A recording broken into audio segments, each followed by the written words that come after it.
Hi friends, ngasidi akhoi yerum gi am hauraba omelette ama semji aina hauji yerumje egg yolk amadi egg white tongan na lokthokjare masida koi salt khaga hapaga mase mix tawjare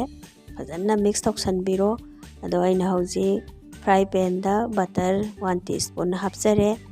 masida akhoi egg white je hapjalaji ado onion khara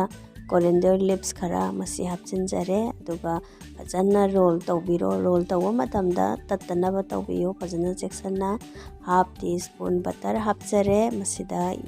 egg yolk se amu hapjare masi fajana spread tawbiro